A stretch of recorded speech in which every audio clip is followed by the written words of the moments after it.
Assalamualaikum warahmatullahi wabarakatuh. Perkenalkan, nama saya Nur Halim dari Prodi Informatika dengan NIM 2055 2011 10021. Kali ini saya akan mereview sebuah jurnal yang ditulis oleh Bapak Kamarudin dan Bapak Muhaimin Ghazali. Jurnal ini berjudul Sistem Keamanan Berlapis menggunakan metode Access Control List dan enkripsi source code pada web login. Jurnal ini terdiri dari 14 halaman. Oke, yang langsung saja ke abstrak dari jurnal. Dapat disimpulkan bahwa abstrak dari jurnal ini membahas tentang pentingnya keamanan aplikasi web dan mengusulkan sistem keamanan berlapis untuk formulir login web menggunakan metode Access Control List atau ACL dan enkripsi. Sistem tersebut melalui beberapa validasi, verifikasi, autentikasi, dan otorisasi untuk memastikan hanya pengguna yang diotorisasi yang dapat mengakses sistem internal. Jurnal ini memberikan model untuk metode yang diusulkan dan menyoroti pentingnya manajemen kunci dan tindakan keamanan lainnya untuk melindungi dari akses yang tidak sah. Kemudian tujuan dari jurnal ini yaitu membahas tentang keamanan aplikasi web dan pengujian validasi dari sisi klien dan server, serta penerapan metode Access Control List atau ACL untuk mengatur akses pengguna pada aplikasi web. Dan selanjutnya kita ke metode. Metode ACL atau Access Control List pada penelitian ini menggunakan tahapan berlapis untuk memberikan sistem keamanan pada web login form sesuai dengan peran ACL yang dimiliki oleh user. Berikut adalah beberapa daftar peran ACL yang diberikan kepada pengguna.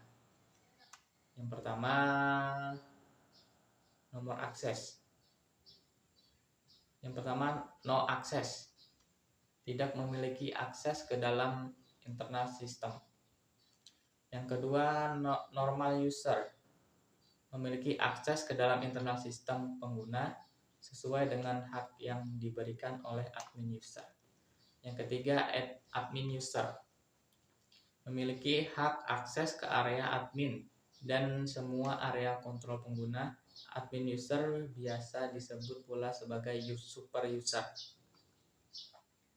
Adapun tahapan lapisan keamanan yang diberikan yaitu validation, digunakan untuk melakukan validasi terhadap isian form yang digunakan oleh user. Kemudian verification, memastikan bahwa username yang digunakan untuk login benar-benar terdapat dalam database.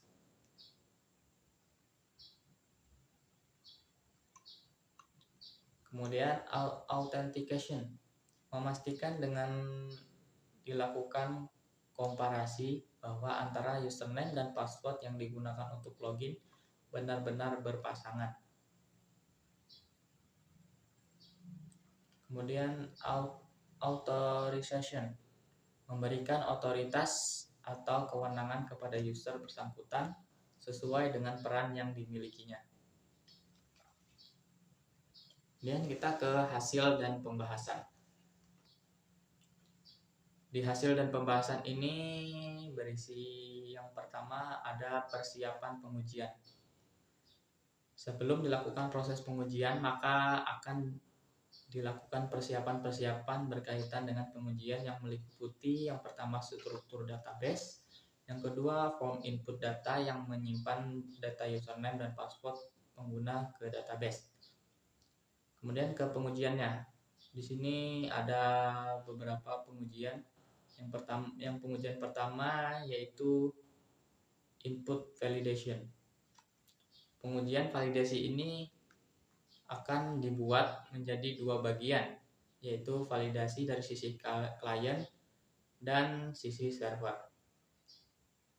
Kemudian pengujian selanjutnya atau pengujian yang kedua yaitu verification. Pada pengujian kali ini melibatkan proses di web server dan juga perbandingan data dengan database. Pengujian bertujuan untuk memastikan bahwa username yang digunakan untuk login benar-benar terdapat di dalam database. Kemudian dibuat sebuah form input menggunakan HTML untuk digunakan memasukkan data username dan password. Yang selanjutnya dikirim ke server untuk disimpan ke dalam database. Form tersebut disimpan dalam file HTML dengan nama inputform.html, di mana source code dapat dilihat nanti pada lampiran. Kemudian pengujian selanjutnya atau pengujian yang ketiga yaitu authentication. Pengujian ini akan melibatkan pengujian terhadap password yang sudah dienkripsi dengan algoritma khas. Hal ini dikarenakan password yang dibuat bersamaan pembuatan username menggunakan enkripsi data dan disimpan di database. Agar password yang digunakan untuk login dapat diautentikasi, maka password tersebut harus dienkripsi juga dengan metode yang sama. Kemudian ke pengujian selanjutnya atau pengujian keempat yaitu authorization. Pengujian pada lapis terakhir yaitu pemberian peran sesuai dengan peran yang ditetapkan oleh organisasi. Pada pengujian ini dibutuhkan dua file tambahan yang digunakan sebagai destinasi dari pengguna setelah login, yang sesuai dengan peran masing-masing pengguna. File tersebut adalah pagenormal.cmf dan pageadmin.cmf. Kemudian ke pengujian selanjutnya yaitu atau pengujian yang kelima yaitu shortcode encryption.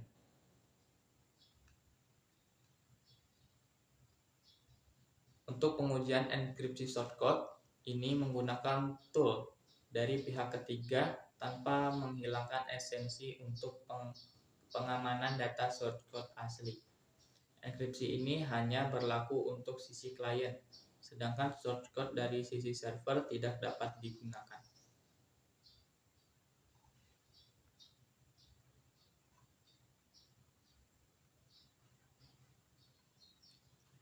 Kemudian yang terakhir atau bisa dibilang kesimpulan dari jurnal tersebut yaitu secara umum kesimpulan penelitian ini adalah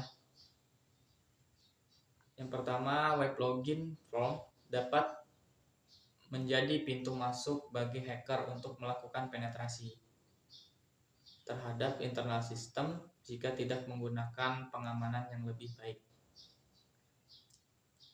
2. Metode ACL dapat digunakan untuk sistem keamanan berlapis pada web login form. 3. Penanganan sistem keamanan metode ACL dapat dilakukan melalui server side terhadap web login form. 4. Keamanan yang muncul dari keamanan 4. Kelemahan yang muncul dari keamanan web login form menggunakan metode ACL dapat dieksplorasi seminimal mungkin. Hal ini dikarenakan keterbatasan hak akses yang diberikan. Yang kelima, keamanan enkripsi source code dapat mengatasi kelemahan dari keamanan web login form. Metode ACL dikarenakan sulitnya hacker untuk mengetahui variabel yang digunakan pada field form.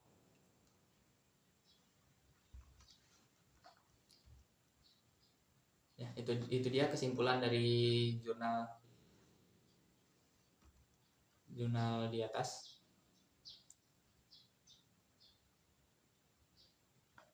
Mungkin itu saja review jurnal dari saya. Salah hilaf mohon maaf.